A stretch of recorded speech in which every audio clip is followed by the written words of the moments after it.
টানা ৩২ ঘন্টা ধরে মাটি খোঁড়ার শব্দ থামেনি। চারিদিকে আলো, হইচই, উৎকণ্ঠা। তবু একটা নীরবতা যেন সবাইকে চেপে ধরেছিল, কারণ সেই মাটি নিচে পড়ে থাকা ছিল ছোট প্রাণ সাজিদ। যে মুহূর্তে তাকে তুলে আনা হলো, দেশের হাজারো মানুষের চোখ টেলিভিশনের পর্দায় আটকে ছিল।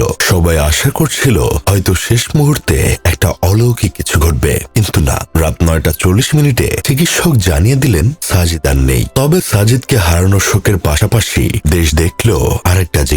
এই দেশের ফায়ার সার্ভিসের অবিশ্বাস্য নিবেদন। এরা ক্রেন নামিয়েছে, ৫০ ফুট গভীর মাটি খুঁড়েছে, ক্যামেরা ঢুকিয়েছে, অক্সিজেন পাঠিয়েছে, যেন একটা ছেলেকে নয়, নিজেদের বুকের সন্তানকে বাঁচানোর চেষ্টা করছে। একটা প্রাণকে ফিরিয়ে আনতে তারা যে করেছে সেটা দেখে নিজেরাই থমকে যায়। কারণ আমরা তো এমন দেশে থাকি যেখানে ভাতের দামে জীবন নেওয়া হয়, যেখানে ফুটপাত দিয়ে হাঁটতে গেলেও জীবন দিতে হয়, যেখানে কুড়িয়ে পাওয়া এক টুকরো লোহার মূল্য যত টাকা, সেখানে মানুষের মূল্য আরো কম। তাই অবাক হয়েছি সাজিদের জন্য এত চেষ্টা, এত শ্রম, এতটা ব্যাকুলতা দেখে। যদি প্রশ্ন করেন সাজিদ কি কোনো মন্ত্রীর ছেলে, কোনো সংসদ সদস্যের ছেলে, কোনো প্রভাবশালী পরিবারের ছেলে, এর উত্তর হবে না।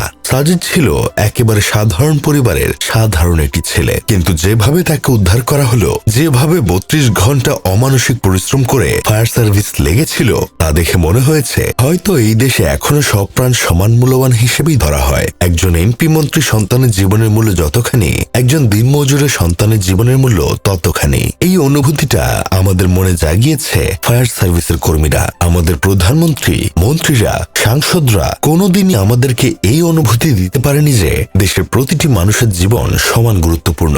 বরং তারা নিজেরাই নিজেদের নিয়ে ব্যস্ত। একজন আরেকজনকে ছোট করে প্রমাণ দিতে ব্যস্ত থাকে কার দল বেশি ভালো, কারা বেশি দেশপ্রেমিক। সাধারণ মানুষের জীবন আর খুব কমই তারা গুরুত্ব দেয়। কিন্তু ফায়ার সার্ভিস বারবার প্রমাণ দিয়ে গেছে এই দেশের মানুষ এখনো মানুষের জন্য লড়ে। কোনো ক্যামেরা, কোনো রাজনৈতিক উপস্থাপনা নয়। ফায়ার সার্ভিস তাদের কাজের মাধ্যমে বারবার দেখিয়েছে বাঁচাতে পারুক বা না পারুক, চেষ্টা করার ক্ষেত্রে তারা কাউকে বাদ দেয় না। ফায়ার সার্ভিসের কর্মীদের নিয়ে আমাদের অনেক অভিযোগ থাকতে পারে। তারা ঘটনাস্থলে সঠিক সময় আসে না, ২ ঘন্টার কাজ তারা ৫ ঘন্টা লাগায়, আরো অনেক অভিযোগ। কিন্তু গভীরভাবে চিন্তা করলে বোঝা যায় আমাদের দেশে কোনো দুর্ঘটনা ঘটলে সেই জায়গা পিকনিকে পরিণত হয়। রাস্তার জ্যামের কথা কি আর বলবো। কর্মীরা ১০টায় রওনা দিলে পৌঁছায় ১২টায়। ততক্ষণে লাফতে তাদের কাছে না আছে আধুনিক জিনিস, না আছে পর্যাপ্ত ব্যবস্থা।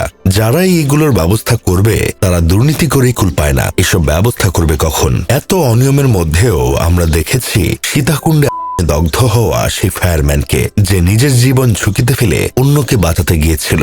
দেখেছি চকবাজারের সেই রাত, এক ফায়ারম্যানের হাহাকার, যখন সে ভেতর হাত বাড়িয়ে কাউকে টেনে তুলতে পারেনি। আর আজ দেখলাম একটা শিশুকে বাঁচানোর জন্য তারা এক মুহূর্ত থামে না। এরা জানে তারা হয়তো ফিরতে নাও পারে, এরা জানে তাদের জীবনের দাম হয়তো তাদের বেতনের কাগজেই শেষ হয়ে যায়, তবুও তারা যায়। কারণ মানুষের জীবন বাঁচানো তাদের কাছে চাকরি নয়, ইমানের মতো দায়িত্ব। আজ পুরো দেশ একসাথে প্রার্থনা করেছে সাজিদের জন্য, তার পরিবারের জন্য, আর সেই সাথে বাংলাদেশের ফায়ার সার্ভিসের জন্য, যাদের এই অক্লান্ত পরিশ্রম আমাদের আবার মনে করিয়ে দেয় এই দেশে এখনো মানুষ মানুষের পাশে দাঁড়ায়। যাই হোক, শেষমেশ আমি গোলাম হোসেন একটা কাজের কথা কই, সাজিদের মা যেন এই শোক বইবার শক্তি পান, এটাই প্রার্থনা। আর যারা প্রতিদিন মৃত্যুকূপে নেমে অন্যের জীবন বাঁচায়, তাদের প্রতি রইল গভীর কৃতজ্ঞতা, শ্রদ্ধা ও ভালোবাসা। কারণ এই দেশে যদি কেউ সত্যিকার অর্থে আমাদের মনে করিয়ে দিয়ে থাকে এই দেশের প্রতিটি প্রাণী মূল্যবান, তবে তারা হলো বাংলাদেশ ফায়ার সার্ভিসের সেই বীর মানুষগুলো।